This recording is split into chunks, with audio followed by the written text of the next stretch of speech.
Boa tarde, sou o professor Fábio, sou professor dos 8º anos A, B e C do Escola Generoso. Vamos para a nossa quinta aula do segundo bimestre, aula que contempla a habilidade EF 08, GE 08, que é analisar a situação do Brasil, de outros países da América Latina e da África, assim como a da potência americana na ordem mundial pós-guerra. Nessa aula, a gente vai dar continuidade à aula que eu dei na semana passada a respeito dos motivos que levaram à Primeira e à Segunda Guerra Mundial.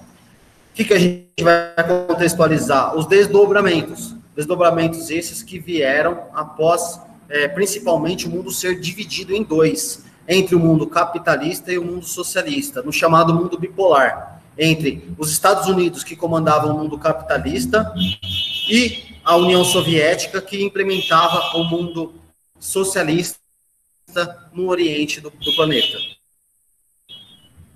A primeira coisa que a gente tem que lembrar foi o final da guerra, a vitória dos aliados, liderados principalmente pela Rússia e pelos Estados Unidos, que se juntaram com a França e com a Inglaterra para vencer um inimigo comum esse, a Alemanha. A Alemanha, que tinha uma frente junto com o Japão e a Itália, saíram derrotados e humilhados.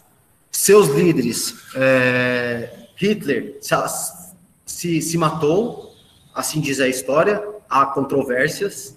O Mussolini foi decapitado e o Japão, com as duas bombas nucleares, Hiroshima e Nagasaki, acabou sendo obrigada a finalizar a guerra de vez em 1945, mais especificamente em julho de 1945.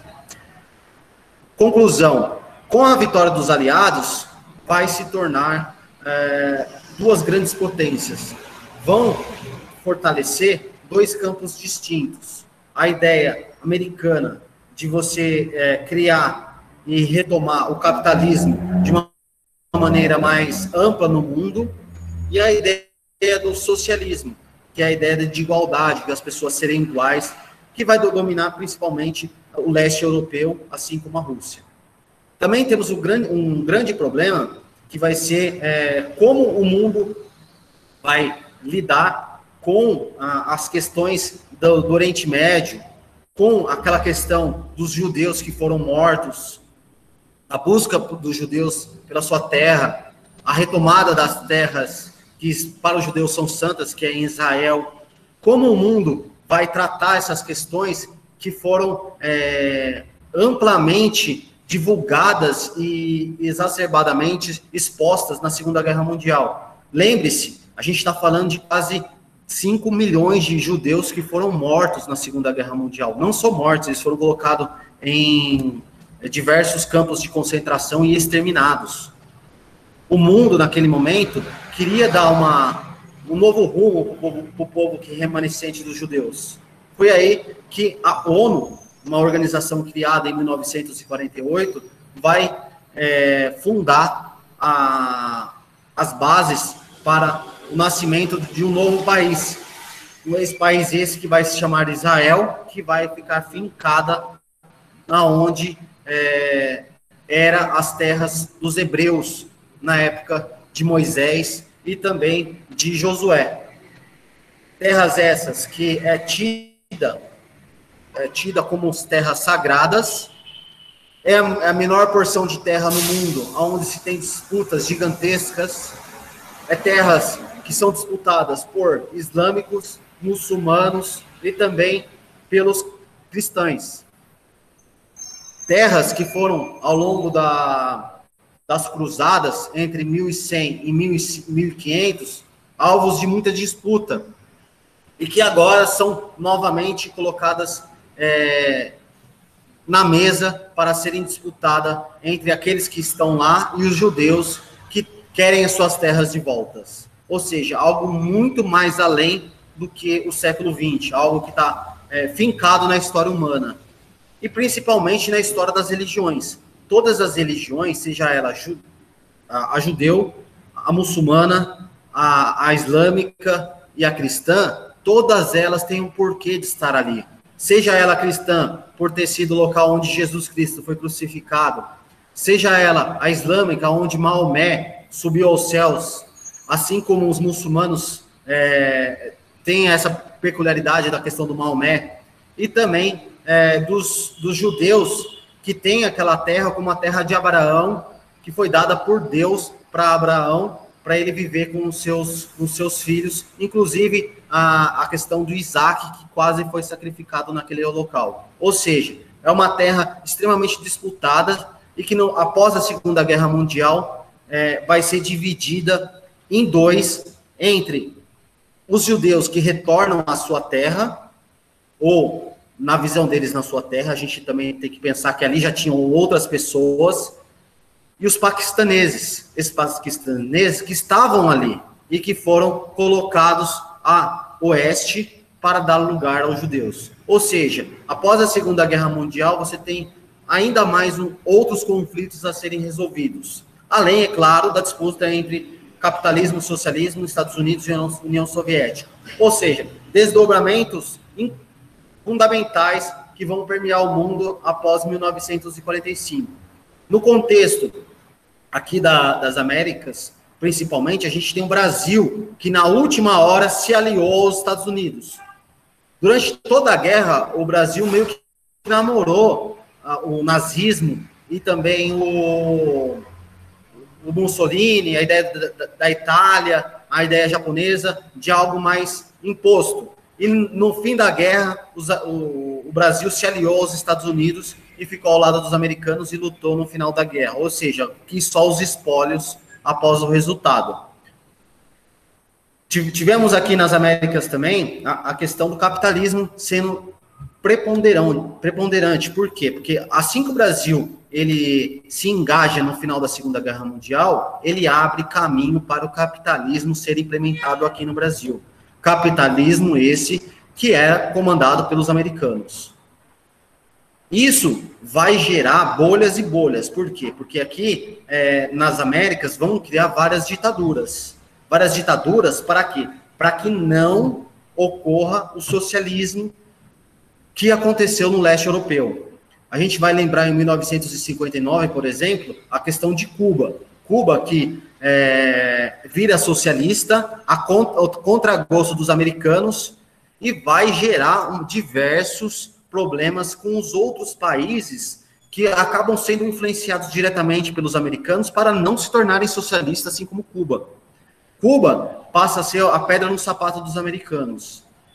Consequência disso, você tem vários países, Chile, Argentina, Brasil, que se tornam ditaduras. Por outro lado, você tem o socialismo, que fortalece uma briga, principalmente na questão ideológica com os americanos, a questão da busca por chegar à Lua, a conquista da tecnologia contra os americanos, um processo de evolução tecnológico baseado na briga desses dois principais atores, que são os Estados Unidos e a União Soviética, pela soberania do mundo. Então, ao longo do século XX, você vai ter uma busca constante e, principalmente, gente infiltrada dos dois lados para espionagem, para ver o que o outro está fazendo. E é isso que a gente vai começar a ver agora, tá? A primeira coisa que a gente tem que ver é a criação da ONU. A ONU é uma organização mundial que vai tentar apaziguar as coisas. Por quê? Porque antes não havia uma organização que pudesse reunir polos diferentes, dialogar. A questão do diálogo é importantíssimo na sociedade humana. E não havia algo que pudesse responder por todas as nações. A ONU é justamente isso, é a centralização da ideia da conversa. É você saber que naquele lugar é um local neutro, ou tenta ser neutro, né? Porque nenhum ser humano é neutro. Portanto, a ONU vai tentar, além de apaziguar as coisas, vai tentar determinar algumas regras e fazer com que seus principais integrantes busquem uma conciliação. E ela vai surgir no pós-guerra, em 1946. E já em 1948, ela já vai impor o nascimento da primeira nação, que vai ser Israel. O ano era 1945, outubro de 45. O mundo ainda em choque com o horror da Segunda Guerra Mundial. Foi neste momento que os líderes decidiram criar as Nações Unidas.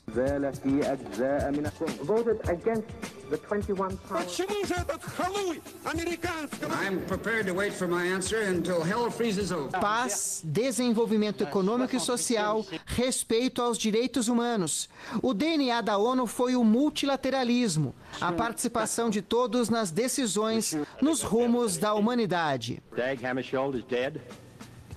But the United Nations lives. Enquanto a sede da ONU era construída em Nova York, entre o fim da década de 40 e o começo dos anos 50, as Assembleias Gerais já ocorriam com a liderança de um brasileiro, o diplomata Oswaldo Aranha. My decisions, even though they be personal, will be inspired in my duty toward you, in the adherence of Brazil to her traditions of historic impartiality and juridical culture. And last but not least, in my country's faithful support of the United Nations. Oswaldo Aranha foi ministro das Relações Exteriores do Brasil durante o governo de Getúlio Vargas entre 1938 e 1944, antes da criação das Nações Unidas. E por um acaso do destino, ajudou a construir uma tradição. Um representante do Brasil fazer todo ano a abertura dos debates da Assembleia Geral da ONU. O acaso é porque Oswaldo Aranha não era o diplomata na representação do Brasil junto à ONU. Mas como o titular morreu, Oswaldo Aranha assumiu o posto. O que ele não contava era a escolha de seu nome em 1947 para presidir em 2 momentos a Assembleia Geral das Nações Unidas. Em ambas as ocasiões, os debates se concentraram na criação do Estado de Israel a partir da divisão do território da Palestina no Oriente Médio. O Brasil tem um papel relevante na ONU, isso é inegável, né? Entre os países emergentes na época, né, o chamado Terceiro Mundo, hoje emergentes, entre os países do Terceiro Mundo, né, o Brasil exercia um papel de liderança, né? Principalmente a partir dos anos 50, 60, a gente foi ganhando algum destaque. Em mais de 7 décadas, a ONU respondeu aos clamores que levaram à sua criação. Apoio em eleições, vacinação de crianças, distribuição de alimentos e combate à fome. A hungry man is an hungry man. We should not confuse the signing of agreements with the solving of problems. Além de ações humanitárias, manutenção da paz, iniciativas contra as mudanças climáticas. Having been vanquished and consigned to the past. We are all in this together. No country can opt out of global warming or fence in its own private climate. Atualmente, a ONU conta com 193 países e é financiada a partir de contribuições dessas nações. Também teve uma gradativa mudança de perfil ao incorporar cada vez mais novas necessidades da sociedade. O sistema Nações Unidas, no curso do tempo, foi se mostrando muito sensível àquilo que surgia como demanda nova da humanidade, se é que eu posso usar essa expressão. Isso quer dizer o quê? A ONU foi assumindo tarefas que envolviam a discussão sobre os direitos das crianças, a educação, a saúde pública, os alimentos, o trabalho, o meio ambiente. E isso foi dando uma visão totalmente nova sobre a ideia de segurança e paz, muito mais vinculada a uma percepção de bem-estar dos indivíduos, que é fundamentalmente importante quando a gente pensa o século XXI, do que a um olhar do século XIX, por assim dizer, onde o que importa é a paz entre os chefes de Estado.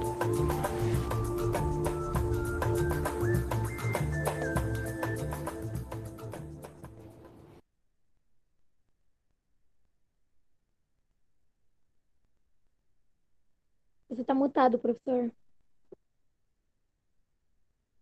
Então, vocês perceberam aí que são grandes os desafios da ONU após a Segunda Guerra Mundial, certo?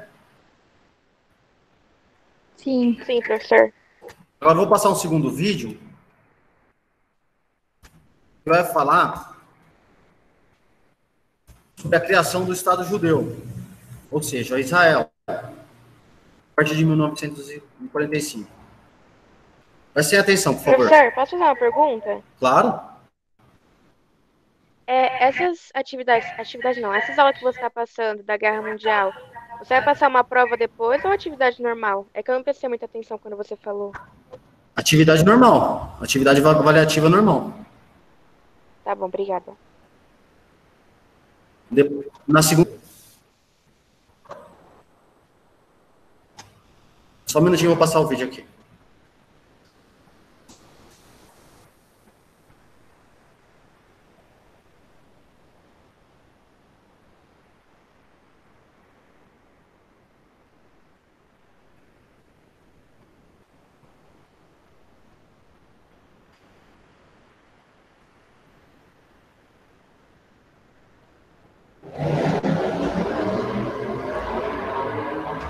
Caros amigos, bem-vindos a mais um episódio de Hoje no Mundo Militar, um canal exclusivamente dedicado à discussão de temas militares atuais.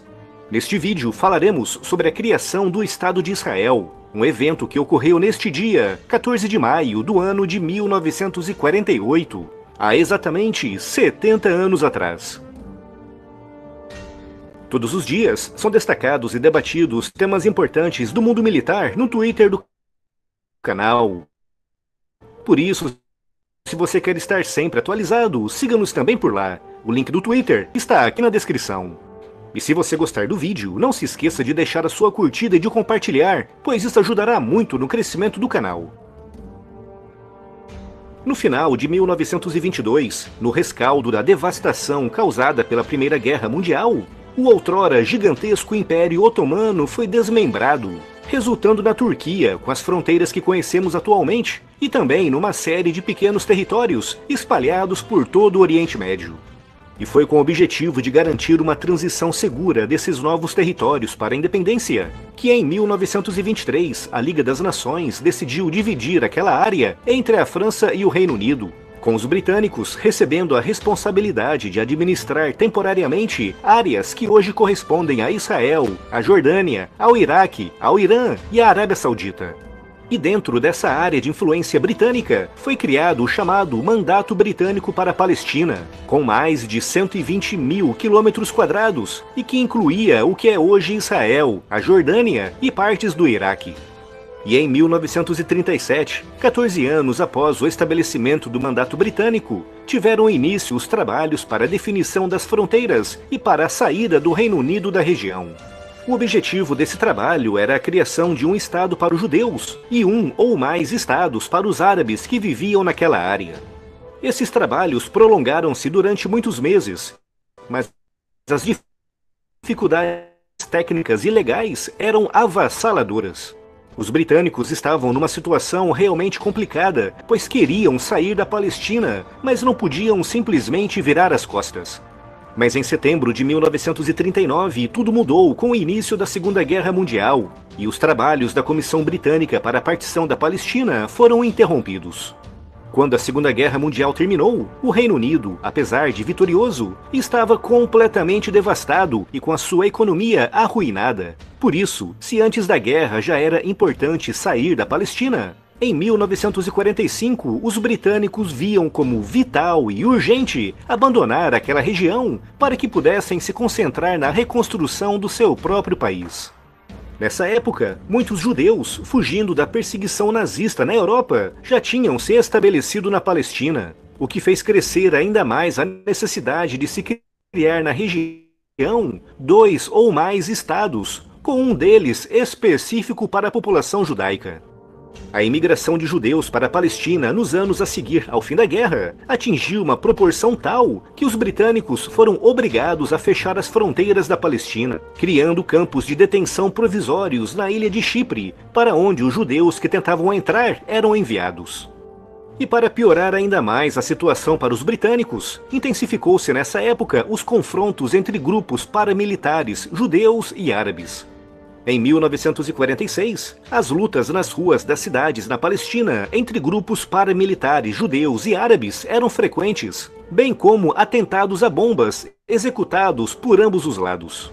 Em 1947, a situação atingiu um ponto limite e os britânicos, reconstruindo com muita dificuldade o seu país após a guerra e lutando contra os grupos árabes e judeus, anunciaram que sairiam da Palestina até no máximo maio de 1948. O que levou as Nações Unidas, que tinha sido fundada em outubro de 1945, a criar um comitê especial para acelerar o processo de partição daquele território. Em novembro de 1947, após meses de trabalho frenético, foi adotada a Resolução 181, que previa a divisão da região que hoje corresponde a Israel em 3 áreas. Uma área contínua para os judeus, que aparece a verde nesse mapa, e 3 outras áreas para os árabes, com a região de Jerusalém se transformando em zona internacional administrada pelas Nações Unidas.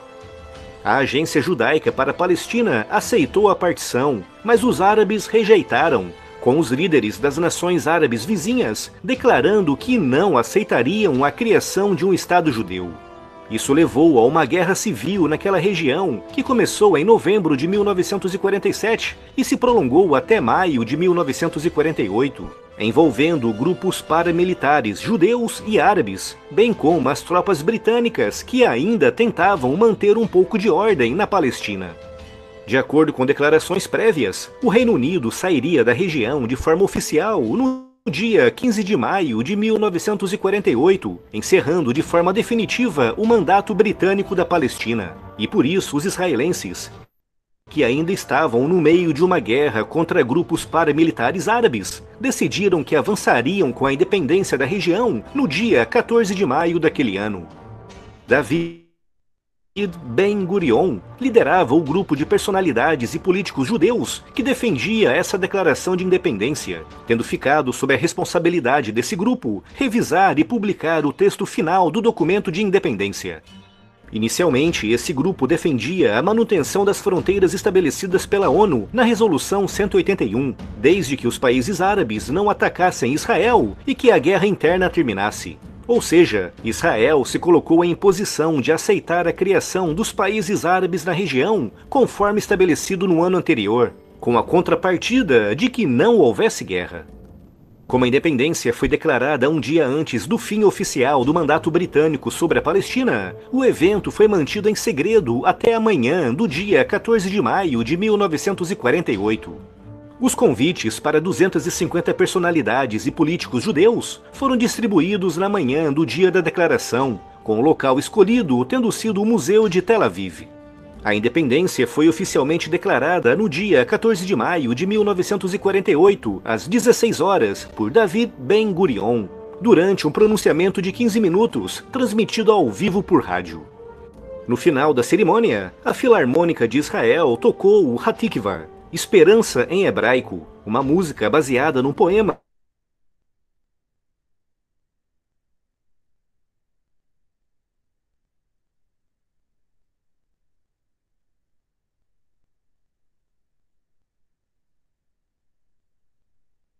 do Iêmen. Atacaram a guerra, conhecida como a Guerra Árabe-Israelense de 1948, será destacada em vídeo amanhã aqui no canal. Nas palavras de Azam Pasha, o secretário-geral da Liga Árabe que liderou a invasão, vamos matar o Estado judeu à nascença. Será uma guerra de extermínio e o massacre que causaremos no povo judeu será lembrado para sempre nos livros de história. Hatikvah. המסדר ידגל את נשקו. דגל, שק!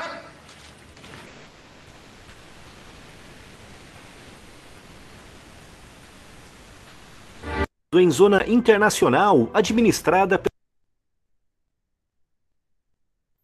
que hoje corresponde a Israel em 3 áreas. Uma área contínua para os judeus, que aparece a verde nesse mapa, e 3 outras áreas para os árabes. Ponto, pausei no lugar certo. Pessoal, essa área aqui é a área de Israel. Ainda o desenho original ainda se mantém até os dias atuais, tá? Então você tem aqui, essa linha contínua em azul seria inicialmente a área dos judeus. atualmente, os judeus já quase que pegaram boa parte do território do Paquistão. Eles expandiram cada vez mais a oeste. Essa área em branco, que vocês estão vendo aqui, seria a zona sagrada, gente. Essa zona sagrada, não sei se vocês já ouviram falar, é aqui onde ocorreu aqueles 3 fatos. A ascensão de Maomé aos céus, que representa os islâmicos e os muçulmanos. Para o cristianismo, foi onde Jesus Cristo foi crucificado. É nesse local. Para os judeus, tem 2 coisas muito importantes aqui. Primeiro, foi onde Abraão iria sacrificar Isaac. Isaac era filho de Abraão, foi pedido por Deus para ser sacrificado, e ele iria fazer esse sacrifício atendendo aos pedidos de Deus. Mas na hora H, Deus pediu para ele não sacrificar o filho. É sagrado para os judeus. Além disso, temos aí nessa região também a construção do reino de Davi, feito pelo seu filho Salomão. Um lugar sagrado que foi destroçado pelos romanos em 70 depois de Cristo. Jesus Cristo, ele falou assim: não sobrará não sobrará pedra sobre pedra nesse local, que era tão amado pelos judeus. E foi fato. 70 anos depois, só restou um muro que é conhecido como o Muro das Lamentações, onde os judeus vão lá bater a cabeça. Você já deve ter ouvido falar sobre isso. Então, é um local sagrado para todas as religiões. Por isso que ele é tido como zona internacional, essa região aqui de Israel. O restante do país, você tem a faixa de Gaza, que é onde ocorrem os ataques mais radicais até os dias de hoje contra Israel. Inclusive, Israel tem até uma artilharia contra a faixa de Gaza para eventuais ataques. E também temos o lado a oeste, que também tenta atacar Israel pela outra fronte. Fato é, Israel ele se preparou de forma tecnológica para esses combates. Por isso que é um dos países mais tecnologicamente de qualidade no planeta. Por quê? Porque ele sabe que se ele não se manter altamente preparado para guerras, inclusive com bombas nucleares, provavelmente ele vai ser atacado. E vai ser atacado de forma a destruir o seu país. Por isso que eles investem tanto em proteção. Isso aconteceu em 1948. Mas não foi a única coisa que aconteceu no pós-guerra, tá, gente? A gente falou de um dos pontos. Tem mais vários. A gente vai para o segundo, que é a gente falou sobre a divisão da África entre o Império Britânico e o Império Germânico, contendo a ajuda de outros países, Espanha, Portugal e Japão, que dividiram a terra africana para o uso principalmente das indústrias. No pós-guerra, essas terras continuam ainda de posse dos ingleses e dos alemães. Só que esses povos, com a guerra, perderam a sua capacidade bélica. Perdendo a sua capacidade bélica, que é a capacidade de guerra, assim como ocorreu em Israel, eles também não conseguiram proteger aquelas outras áreas na África. E o povo se rebelou. Vai acontecer o quê? A independência dos países africanos, a partir de 1960. Por quê? Porque os ingleses e os alemães, primeiro que já não precisavam de tanta terra. O custo era muito alto para manter essas terras sob domínio deles. E outra, eles não tinham mais aquele poder financeiro que eles tinham antes da Primeira e da Segunda Guerra Mundial. Eles perderam esse domínio mundial, principalmente para os Estados Unidos e para a Rússia. E a gente vai assistir um pouco dessa desconcentração do Império Inglês e Império Germânico a partir da independência dos países africanos. Só compartilhar a tela com vocês aqui.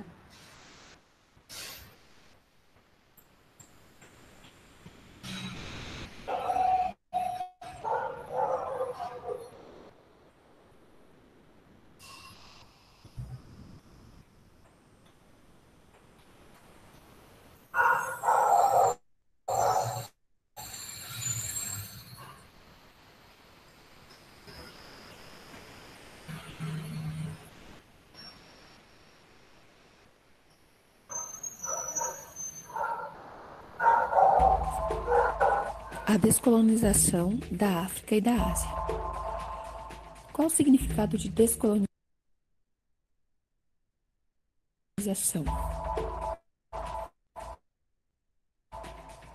A descolonização é o processo de emancipação dos territórios coloniais em relação às metrópoles. Vou dar uma pausa aí para deixar a internet rodar para ver se ela não para de travar, tá? Pessoal, até aí, tranquilo sobre a questão do pós-guerra, após a Segunda Guerra Mundial? Tá de boa, professor. Sim, professor. Tranquilo. Vocês estão vendo que os desdobramentos do final da Segunda Guerra Mundial vão perpetuar ao longo do mundo inteiro? Sim. Tem um dos pontos que eu acho que eu ainda não adicionei aos vídeos, mas eu preciso adicionar, que é a questão da reconstrução do Japão. O Japão também, depois da Segunda Guerra Mundial, ficou totalmente destruído. E foi reconstruído também pelos americanos. Mas eu acho que eu não coloquei esse vídeo, vou ter que pôr depois, tá? Deixa eu só dar play aqui. Os colonizadores, conduzindo, em regra, a independência daqueles países.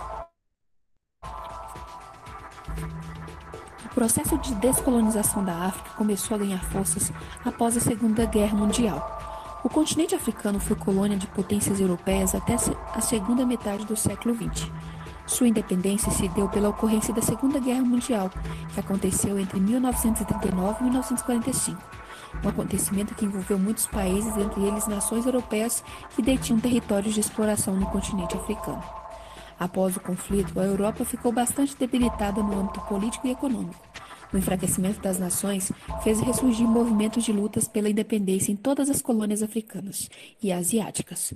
No decorrer da década de 1960, os protestos se multiplicaram e muitos países europeus concederam pacificamente a independência às colônias.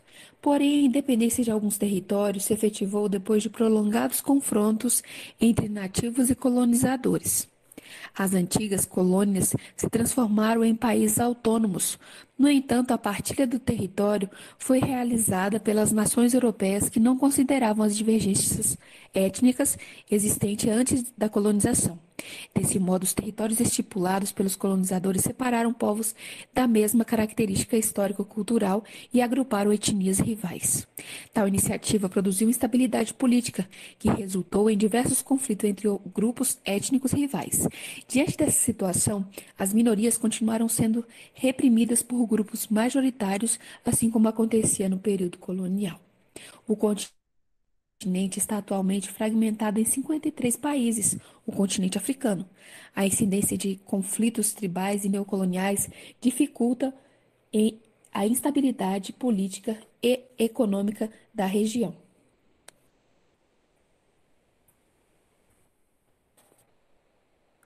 Ruanda é um grande exemplo desses conflitos. Após a libertação em relação aos belgas, ocorrida na década de 1960, o país passou a conviver com um estado de tensão que provocou um dos mais violentos massacres das últimas décadas.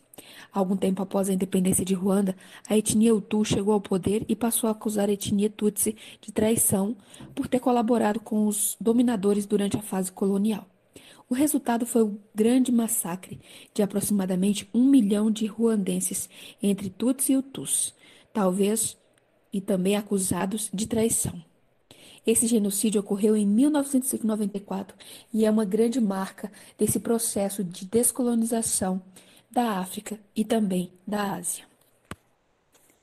No processo de independência da Ásia e da África, nós temos grandes nomes. No processo de independência da Ásia, nós temos Mahatma Gandhi, que foi um grande líder e lutou pela resistência pacífica. A Índia lutava pela sua independência, pois era colônia da Inglaterra. Já na África, temos um outro grande nome, um grande líder que lutou pelo processo de independência. Nelson Mandela, um dos maiores ícones da luta contra o apartheid, que era a separação entre negros e brancos, mesmo com o processo de independência.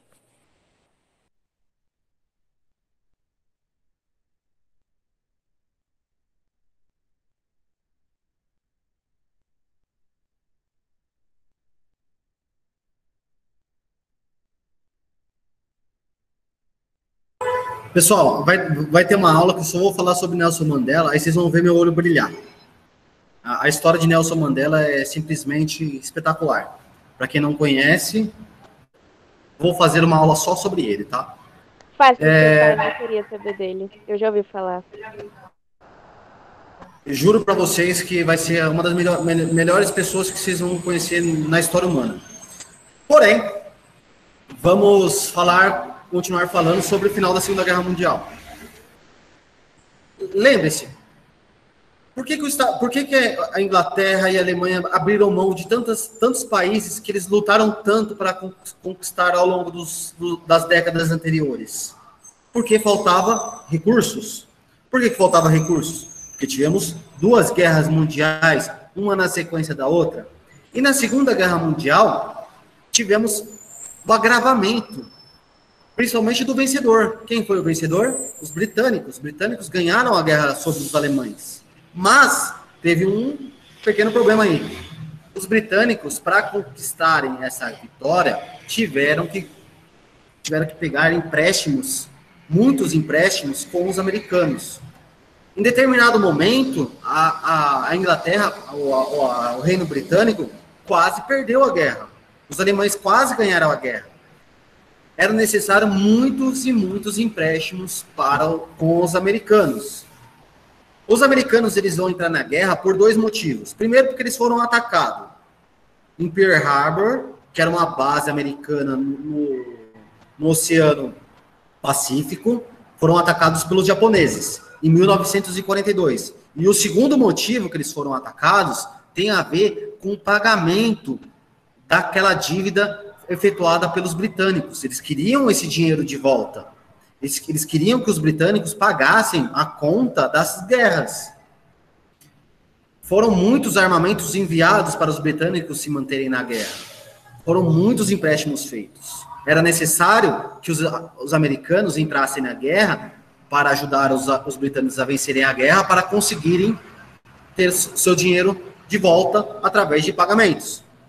Os britânicos não tinham dinheiro para manter essas sociedades africanas e do Oriente Médio sobre suas bases, justamente porque eles estavam cheios de dívidas para com os americanos. E os americanos, eles fizeram não só a reestruturação da Inglaterra, como boa parte da Europa que foi atacada na Segunda Guerra Mundial.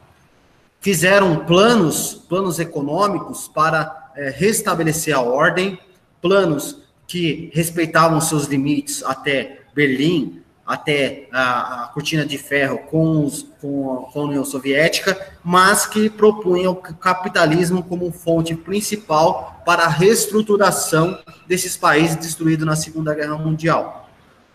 Vou passar para vocês agora exatamente esse plano americano de reconstrução, de muito dinheiro. Lembre-se, os Estados Unidos agiu como imperialismo? Sim, mas ao mesmo tempo ele agiu como banco. Ele deu o dinheiro para a reconstrução e, em troca, pediu o apoio e o dinheiro de volta. Eles não são bestas.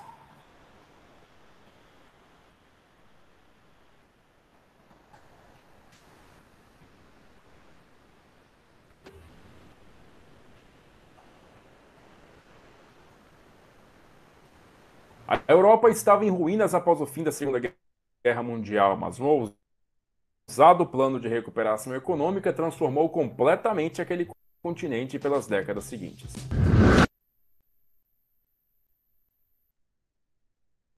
Deixa eu passar um pouquinho de pause aqui, que é para deixar o vídeo carregando. Eu esqueço de deixar o vídeo carregando. Outra coisa, pessoal, em relação aos Estados Unidos, é que naquela briga com a União Soviética, tudo que um implantava, o outro implantava também. Aqui eu estou passando o plano econômico que foi liderado pelos Estados Unidos, taxado como o Plano Marshall. Mas a União Soviética também vai criar a sua organização para a reconstrução do leste europeu. Também vai apoiar esses países para a reconstrução, porque eles também foram afetados na Segunda Guerra Mundial. Ou seja, um espelhamento de atitudes. Quando você tem a criação também da OTAN, que é a Organização dos Tratados do Atlântico Norte, onde você vai ter vários países que vão se unir em uma possível terceira guerra mundial, você também vai ter a Comecon, que vai fazer a junção desses países do leste europeu, que são socialistas, em uma possível terceira guerra mundial. Ou seja, todas as ações que os americanos propunham, a União Soviética se moldava para contrapor. Por isso é chamada Guerra Fria. Ou seja, um e outro querendo sempre alavancar o poder mundial. Acho que agora já posso dar play.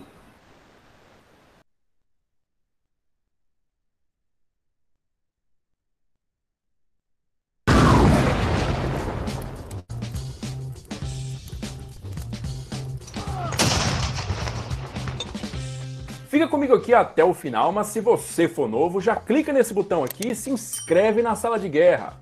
Também dá um joinha pra gente e compartilha esse vídeo com todos os seus amigos para todo mundo ficar feliz, hein? O fim da Segunda Guerra Mundial trouxe a tão sonhada paz à Europa após 6 longos anos de luta, que sacrificaram boa parte da juventude europeia nas frentes de batalha. O alívio com o fim dos combates foi, todavia, rapidamente substituído por uma constatação dolorosa. Mais tempos difíceis viriam pela frente, pois o continente inteiro estava destruído. As nações europeias haviam gasto todo o seu tesouro nacional com o financiamento da guerra, e a sua infraestrutura estava em ruínas devido ao intenso bombardeio sofrido durante todos aqueles anos. Com fábricas e lavouras destruídas, logo a fome se fez sentir, e a destruição das estradas e pontes significava que o pouco que havia encontrava dificuldades em chegar às bocas famintas. Nesse cenário de desastre, um outro elemento ainda posaria como uma sombra pelo antigo continente. A União Soviética agora ocupava militarmente as nações do leste europeu e exigia dessas já destruídas e empobrecidas nações imensas reparações de guerra, o que ampliava o caos econômico na região. A miséria do cotidiano pós-guerra europeu deu vulto ao rápido crescimento dos partidos comunistas nesses países, que viam seus números de afiliados atingirem recordes entre 1946 e 1947. O discurso dos comunistas apelava para o sofrimento passado pelas camadas mais pobres, que viviam naquela época em situação de precariedade em meio aos destroços do que uma vez fora sua nação. O severo inverno de 1946 para 1947 piorou ainda mais a situação do abastecimento, fazendo com que a administração Truman em Washington começasse a se preocupar seriamente com o que acontecia na Europa. Em 21 de janeiro de 1947, Harry Truman nomeou como seu novo secretário de Estado o general George Marshall, que havia servido durante toda a Segunda Guerra Mundial como chefe de Estado-Maior do Exército. Marshall havia sido a mente responsável pela condução da maior expansão militar da história dos Estados Unidos, comandando a maior máquina de guerra do mundo em operações na Europa e no Pacífico. Em 1943, ele foi nomeado Homem do Ano pela revista Time, e em 16 de dezembro de 1944, Marshall foi agraciado com uma raríssima 5ª estrela de general, sendo promovido a General of the Army. Com a conclusão da guerra, em novembro de 1945, Marshall passou para a reserva, mas foi imediatamente enviado como embaixador para a China, onde tentou em vão conseguir um acordo entre as forças nacionalistas de Chiang Kai-shek e os comunistas de Mao Tse-tung. Contudo, Truman precisava de uma figura inspiradora e respeitável ao seu lado para lidar com a nova situação europeia, e George Marshall era a pessoa ideal para o trabalho. A situação que Marshall encontrou quando assumiu o gabinete foi aquela legada pelo antigo secretário do Tesouro do governo Roosevelt, Henry Morgenthau, que havia estabelecido que nenhuma ação deveria ser tomada para garantir a reabilitação econômica da Alemanha no pós-guerra. Mas os bloqueios econômicos impostos pelos aliados contra a nova Alemanha, bem como o desmonte do seu parque industrial no imediato pós-guerra, causaram efeitos ressonantes em todo o continente, mantendo a economia econômica sobre a Alemanha, e para tanto foi a Moscou tratar do assunto com Joseph Stalin. Marshall foi recebido na capital soviética pelo ministro de Relações Exteriores Vyacheslav Molotov, que recusou-se a detalhar o inventário de bens subtraídos pelos soviéticos de sua zona de ocupação na Alemanha. Após sua reunião com Stalin, Marshall desanimou-se com a percepção de que o líder soviético não havia expressado qualquer interesse em solucionar os problemas econômicos alemães, e insistia em manter sua política de reparações. Marshall retornou aos Estados Unidos decidido a tomar uma ação unilateral de resgate da Europa, mesmo que isso provocasse a fúria da União Soviética. Num discurso na Universidade de Harvard, em 5 de junho de 1947, Marshall ressaltou que o sistema econômico ocidental se encontrava em perigo, mas duras consequências seriam sentidas na própria economia norte-americana. Convencido de que a estabilidade econômica geraria a estabilidade política no continente, esmagando as intenções dos partidos comunistas da Europa Ocidental, Marshall ofereceu ajuda aos países europeus, mas eles próprios teriam que organizar o programa. Em Londres, com os ouvidos colados no rádio, escutando atentamente o discurso de Marshall pela BBC, estava o secretário de Relações Exteriores britânico, Ernest Bevin. Extasiado, Bevin imediatamente contatou seu colega francês, Georges Bidault, e ambos prepararam uma rápida resposta à oferta americana, criando o Comitê de Cooperação Econômica Europeia. Bevin e Bidault decidiram que seria necessário convidar os soviéticos para a conferência, porque sua exclusão automática seria vista como um sinal de desconfiança entre as grandes potências aliadas. Embora imaginassem que Stalin dificilmente aprovaria a ideia, os dois ficaram surpresos ao saberem do interesse inicial demonstrado pelos soviéticos na oferta de Marshall. Foi somente quando os emissários americanos estipularam as condições de adesão ao programa que Stalin recusou qualquer participação soviética na iniciativa.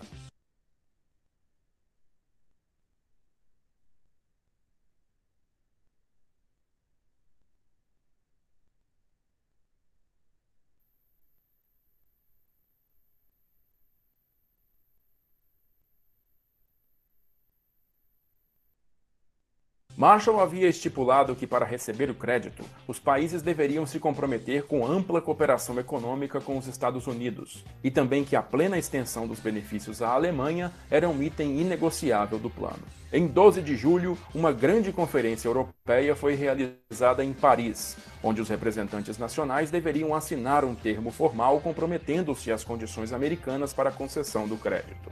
Além da União Soviética, todos os países do Bloco Oriental rejeitaram a oferta, com a notável exceção da Tchecoslováquia, que mesmo dentro da esfera de influência soviética se mostrou interessada em receber a ajuda americana. O governo de Praga, à época, era composto por apenas 30% de parlamentares comunistas, e mesmo esses mostraram seu interesse em receber o dinheiro americano. Ultrajado com o que viu como alta traição, Stalin convocou a Moscou o primeiro-ministro tcheco Klement Gottwald e seu chanceler Jan Masaryk, ameaçando o uso da força caso a Tchecoslováquia não se retirasse imediatamente da conferência. Assim que saíram do Kremlin, os visivelmente constrangidos Gottwald e Masaryk leram uma nova declaração de amizade entre a Tchecoslováquia e a União Soviética, assegurando o alinhamento de sua nação às políticas de Moscou. Pouco depois, a delegação tcheca abandonou a conferência em Paris. Dos países europeus localizados fora do bloco soviético, somente 2 não participaram da conferência. A Finlândia, que recusou o convite para não enfurecer seu vizinho soviético, e a Espanha, cujas simpatias ao eixo durante a guerra haviam prejudicado suas relações com Washington. Contudo, as firmes atitudes anticomunistas de Franco reconduziram a Espanha ao rol dos aliados dos americanos, e alguns anos depois, os espanhóis também receberiam auxílio financeiro num programa especial à parte. Com os europeus se organizando, a Batalha de Marshall agora seria interna, para convencer os próprios americanos da importância do seu plano. Embora o público americano fosse em larga medida favorável ao auxílio, muitos senadores republicanos que controlavam o legislativo ainda não eram. Entretanto, gradualmente a posição desses senadores foi sendo modificada, especialmente quando o lobby dos grandes industriais começou a agir em favor do plano do General Marshall. Numa lógica simples, financiar a reconstrução da Europa significava abrir também seus mercados e gerar crédito para a compra de produtos norte-americanos, que à época eram os únicos disponíveis em grande quantidade no mercado. Mas toda a frente política contrária ao plano acabou desmoronando após o golpe de Estado na Tchecoslováquia em 21 de fevereiro de 1948, quando os comunistas derrubaram o parlamento constituído e assumiram o controle completo do país. Dessa forma, em 13 de março de 1948, o Economic Cooperation Act, ou Ato de Cooperação Econômica, que ficaria popularmente conhecido como Plano Marshall, foi aprovado em uma sessão conjunta do Congresso com apenas 17 votos contrários. O Congresso havia liberado um total de 17 bilhões de dólares, o equivalente a 202 bilhões de dólares em valores atuais, em auxílio financeiro e técnico aos países europeus. Os primeiros países beneficiados foram a Grécia e a Turquia, vistos como linha de frente na política de contenção da expansão comunista na Europa. Toneladas de grãos e combustível foram imediatamente entregues, e para reativar a economia grega, milhares de mulas americanas, muito maiores que os animais gregos perdidos durante a guerra, foram exportadas para o país. Na Itália, que tinha o maior partido comunista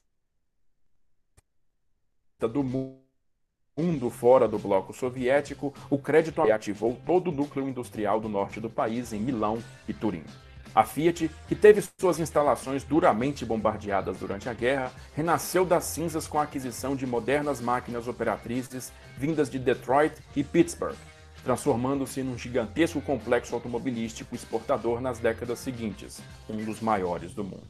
Empresários franceses enviaram cerca de 500 delegações aos Estados Unidos, onde visitaram fábricas, fazendas, lojas e escritórios, onde ficaram impressionados com a capacidade do trabalhador americano em comprar um carro com apenas 9 meses de salário, ao contrário dos 30 meses que levava na França. Um grande número de economistas, estatísticos e engenheiros americanos também foram enviados à Europa para desenvolver no continente ferramentas de ampliação da eficiência produtiva dentro das indústrias europeias. O Escritório de Estatísticas do Trabalho dos Estados Unidos colocou seus representantes dentro dos conselhos industriais europeus, implementando metas de produção e incentivando a troca de informações entre as indústrias europeias. O Reino Unido ficou com a maior parte do dinheiro do Plano Marshall, cerca de 26% do total investido, transformando Londres novamente num vibrante centro financeiro da Europa. Mas nenhum país se beneficiou do Plano Marshall de forma tão transformadora quanto a Alemanha. A Alemanha vinha desde 1945 sendo dividida em 4 zonas de ocupação: britânica, francesa, americana e soviética, e era o maior palco de tensão entre os ex-aliados em todo o continente. Cumprindo as demandas americanas para a liberação do crédito, os países europeus derrubaram barreiras comerciais, e essas medidas incluíram a unificação fiscal das zonas de ocupação francesa, britânica e americana na Alemanha. A unificação das zonas de ocupação em Berlim Ocidental e a introdução do novo marco como moeda corrente na cidade fez com que Stalin declarasse o bloqueio de Berlim no dia 24 de junho de 1948. Uma decisão que os aliados decidiram encarar montando a ponte aérea de Berlim, um assunto para outro vídeo. Com uma nova moeda em vigor, o governo de Konrad Adenauer recebeu uma injeção alemã, então emprestou esse dinheiro para diversas firmas que trabalhavam na reconstrução do país. E à medida em que recebia o pagamento com juros, emprestava novamente o dinheiro a outros grupos de empresas. Repetindo essa prática durante décadas, a Alemanha conseguiu, em 1995, multiplicar em 1.400% o seu capital estatal de investimento oriundo do Plano Marshall. Outros países europeus, com destaque para a França, não repetiram a metodologia alemã de empréstimos cíclicos e usaram o dinheiro obtido com os empréstimos para diminuir seu déficit orçamentário, o que colaborou para que a economia alemã despontasse como liderança isolada na Europa nas décadas seguintes. A União Soviética até mesmo tentou fazer a sua versão do Plano Marshall, que ficou conhecida como Plano Molotov. Todavia, esse plano de financiamento não foi bem sucedido, visto que ao mesmo tempo em que concedia crédito, a União Soviética continuava a cobrar reparações dos seus estados satélites. Profundamente dessatisfeito com este e outros assuntos, Josip Broz Tito, o poderoso líder da Iugoslávia comunista, rompeu definitivamente com Joseph Stalin em 1948 e imediatamente requisitou apoio americano. A Iugoslávia acabou recebendo financiamento americano entre 1949 e 1953, num programa fora do Plano Marshall. No fim dos 5 anos previstos para o plano, a Europa Ocidental emergiu inteiramente revigorada, tendo recuperado e ultrapassado os níveis de produção pré-guerra. 17 países se beneficiaram dos créditos, sendo eles a Alemanha, Áustria, Bélgica, Dinamarca, França, Grécia, Holanda, Irlanda, Islândia, Itália, Noruega, Portugal, Reino Unido, Suécia, Suíça e Turquia.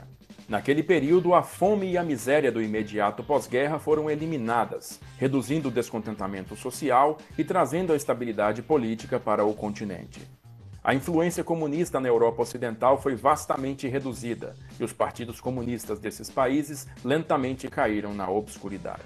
George Marshall aposentou-se da vida pública em setembro de 1951 e em 1953 foi laureado com o Prêmio Nobel da Paz. As reformas econômicas promovidas pelo Plano Marshall quebraram também o gelo entre as nações europeias. E um produto direto desta nova parceria foi a fundação da Aliança Militar da Organização do Tratado do Atlântico Norte, a OTAN, em 1949.